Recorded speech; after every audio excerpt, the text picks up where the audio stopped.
Howdy, howdy, howdy. We're talking algebra, and we're talking algebraic properties. And what the heck are we looking at right now? Well, we're looking at the new grade 6 math curriculum that we have here in Alberta. And I thought it'd be meaningful for us to take a look at it again. We've looked at it before, but I thought we should look at it again just to understand where the heck we are and what we're supposed to be doing. And the organizing idea that we're underneath right now is algebra. Equations express relationships between quantities. And the specific learning outcome that we're learning right this second is that students will analyze expressions and solve algebraic equations, which is pretty darn similar to the organizing idea.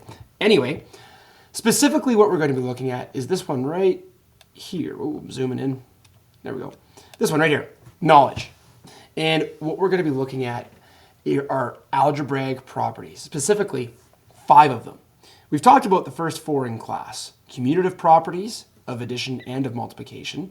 And basically what that's saying is, hey, you mix up the terms, so a plus b, flip the order to b plus a, it's still the same thing, right? Same thing for multiplication. We also have associative properties for addition and for multiplication. We've touched on all 4 of those. Do I expect you to be a master? Absolutely not. But you should be a little familiar with it. And the last one, the 5th one, distributive property. We haven't talked about this one as a class. So this video, we're going to review these first 4, make them hopefully make sense. And lastly, we'll learn distributive property. Why are we doing all this? Well, for a few reasons. Firstly, and most acutely, you're going to be making a poster that not only teaches what each property is, it's going to have an example that proves that these properties actually work. They're actually truth. Secondly, and more importantly, we need to understand that these properties exist when we're dealing with numbers, when we're working through algebra. Because from here on, your math career as a student, you're going to be using algebra even when you're not doing algebra. And we need to understand how these numbers can be flipped around in an equation and still simplify to the same value. Okay, so these are really great skills to have moving forward as a math learner, which is what we all are, regardless of how good you are. Some people say I'm a math person, and that kind of irks me because everyone is a math person. The only, what you need to do to become a math person, do math. And believe it or not, we do that every single day. When you wake up and you see 3 deer crossing the road, hey, 3 deer, that's math. You're a math person. So anyway, math people, let's get going. I'll get off my soapbox. Let's talk about these properties. I'm going to flip forward to this sheet here. You guys should have this in your lesson 4 on Classroom. Okay, and this is just an outline of what we're doing with this project. Okay, with this poster. Anyhow, let's get moving. Let's talk about the commutative properties first. Okay, so notice there are 2 commutative properties, and one is addition, the other one is multiplication.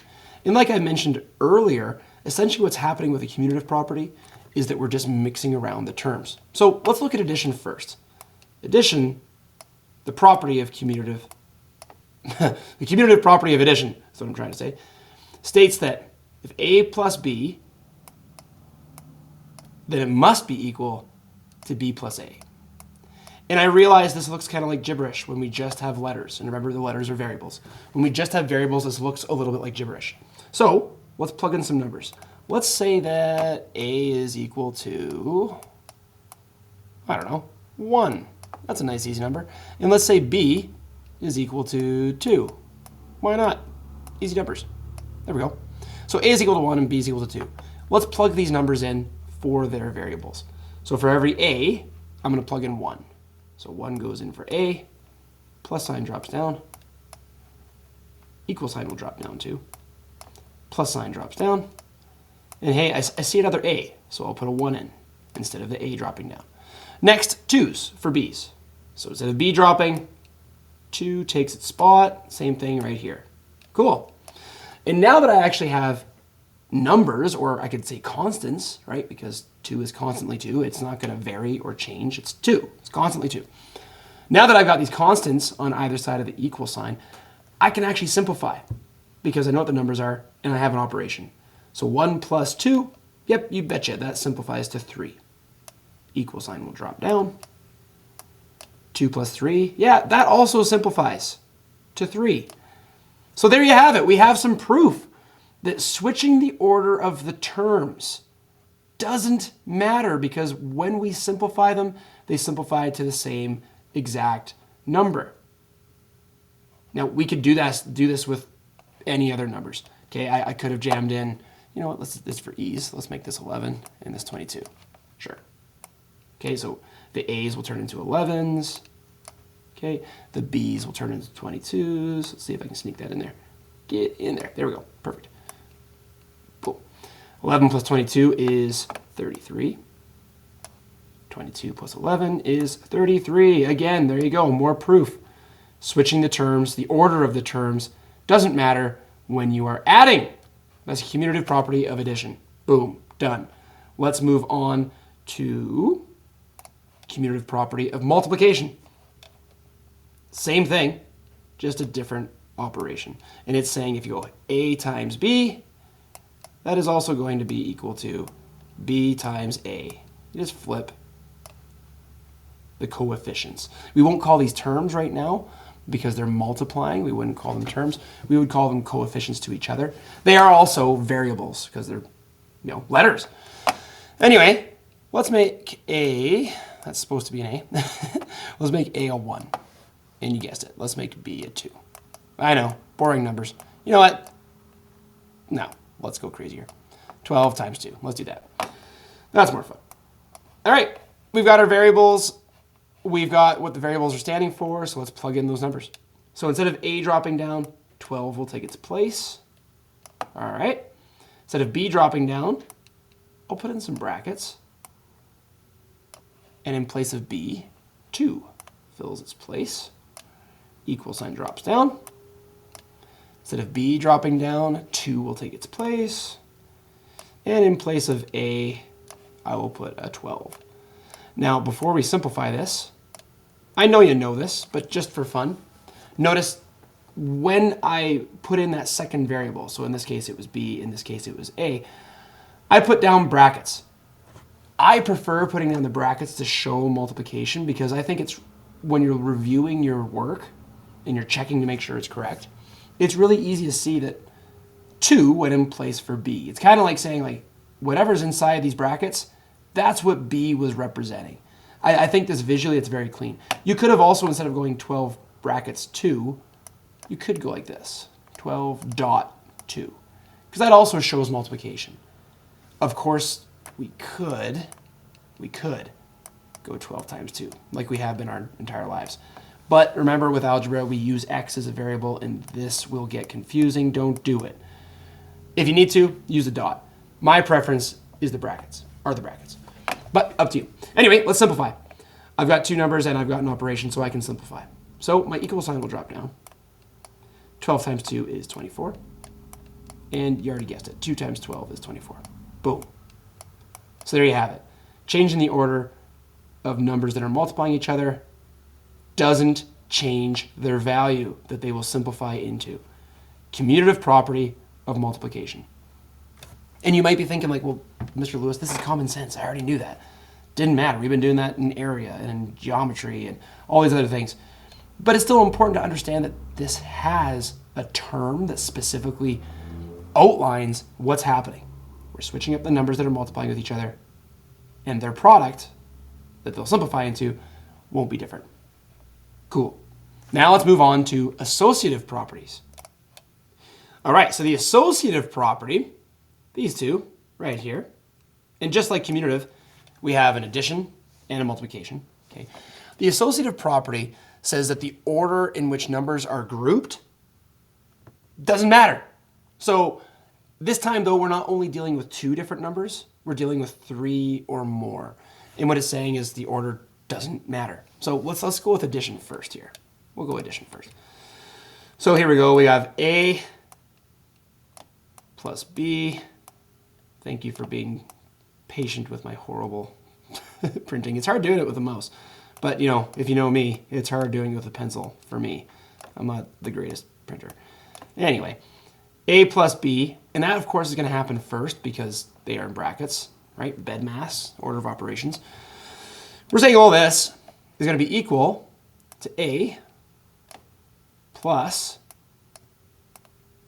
B plus C. So notice we still have all three terms, right? A, B, C, A, B, C. Okay. The difference is when each are being added. On the right side of the equal sign, B and C are getting added first. On the left of the equal sign, A and B are getting added first. Now, it's all well and good to say this, but I think we should prove it. Let's prove that this works. Okie dokie. Well, let's assign some values for our letters here. A is going to be 2 this time. B is going to be 3. Yep, you guessed it. And C will be 4. Nice and easy. Boom. Okay, so let's plug in our values for our variables. Brackets will drop down. Plus sign will drop down. And instead of A dropping, 2 will take its place. Same with B. B is 3. Okay, plus sign drops down. Instead of C, 4 will fill its shoes. Whoop. Okay, and then we'll go over there. Instead of A dropping down, 2 will take its spot. Thank you for not falling asleep. I know this is kind of tedious, watching a computer screen. Instead of B, 3 fills its shoes. Plus sign drops. Instead of C, 4 fills its shoes. Boom. Okay. And now that we've got our numbers in place for our variables, now we can finally start to simplify. I do have brackets, so I do need to follow bedmass. Brackets come first. 2 plus 3, that will simplify to 5, and plus 4 will drop. Equal sign will drop. Don't need to do anything with 2 plus yet. Okay, so I'm not going to worry about it just yet. I need to worry about the brackets first. Excuse me. 3 plus 4 will simplify to 7. Plus sign drops down. 2 drops down because I haven't used it yet. Okay. 5 plus 4, you betcha that's 9.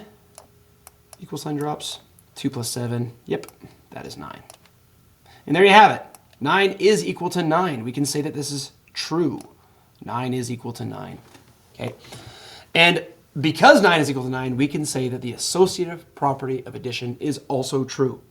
And what we did was we ordered, or rather the order of how we grouped these terms doesn't matter, right? I could flip these all around. B could be here, A could be there. Doesn't matter as long as we're adding them all together. Doesn't matter, okay? Another way I like to think of this is let's say you're getting paid in 3 different ways. Number 1, your buddy owed you $10. Number 2, you got $50 from grandma on Christmas. And number 3, you got $100 from doing your chores, right? The way you get paid, in what order you get paid, doesn't matter. You're going to end up with the same amount of money in your wallet, as long as you're not spending any of it. But that amount of money in your wallet will be the same regardless of the order you are paid. Okay. Moving on, let's have a look at the associative property of multiplication.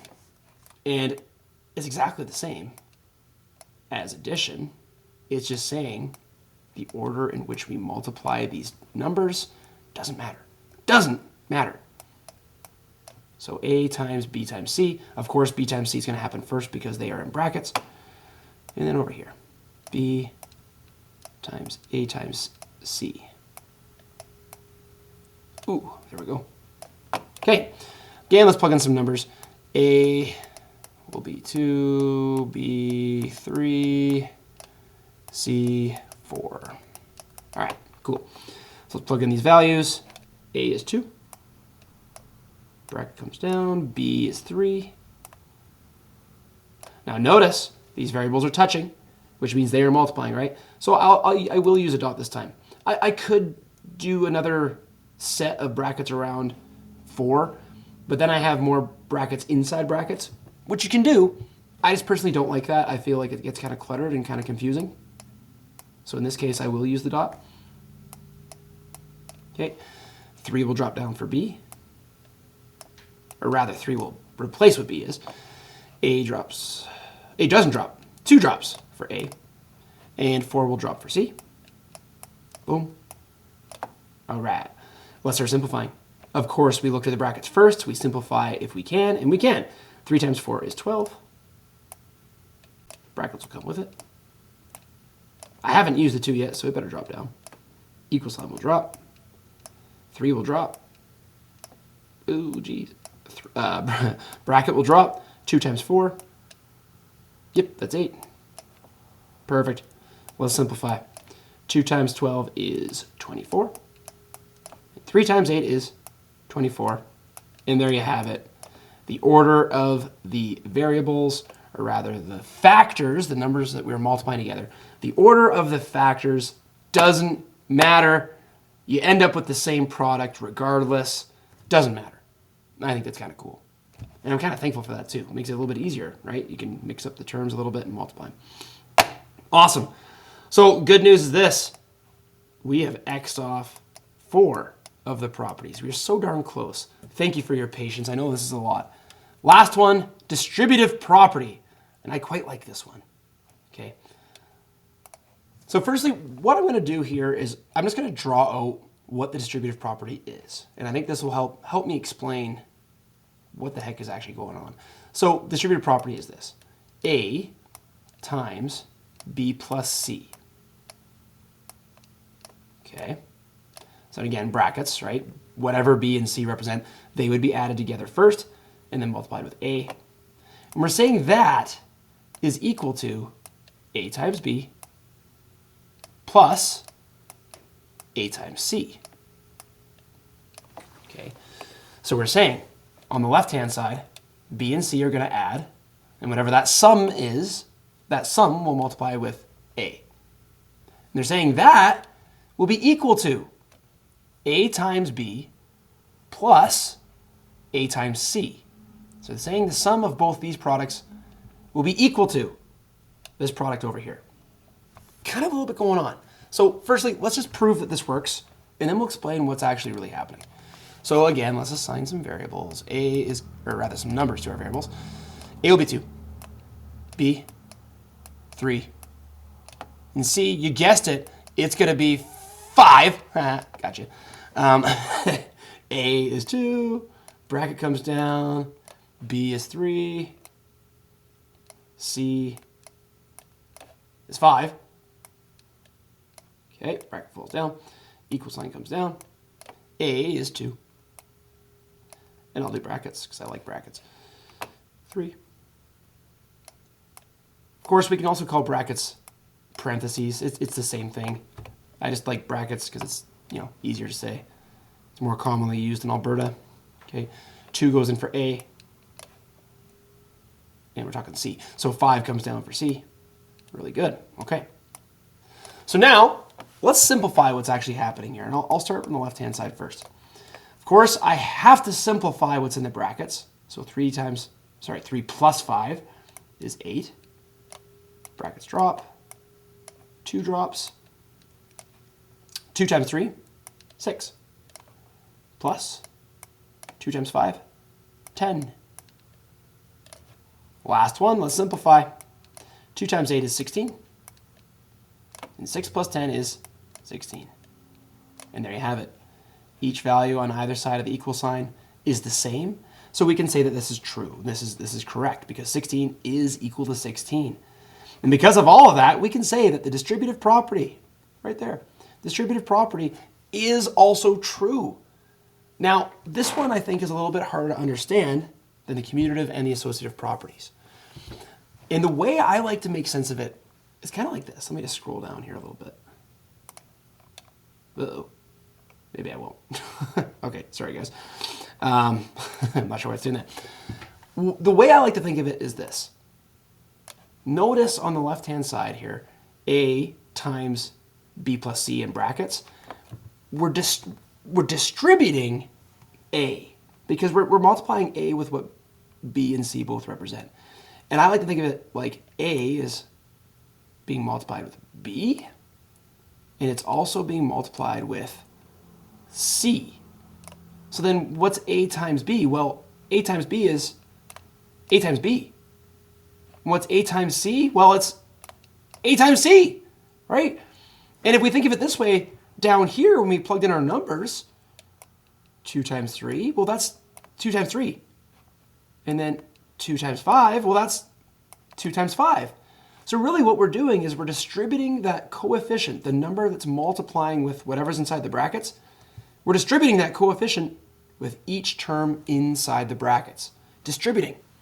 Think of it kind of like a mailman distributing mail at each house, right? Distributing, giving something to each house.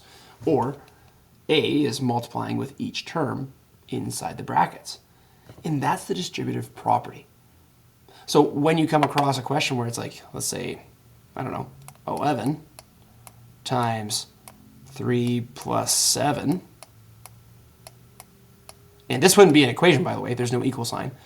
We could also think of it like this. 11 times 3 plus 11 times 7. Oops, 7. This is equal to this. We're distributing the 11 with each term.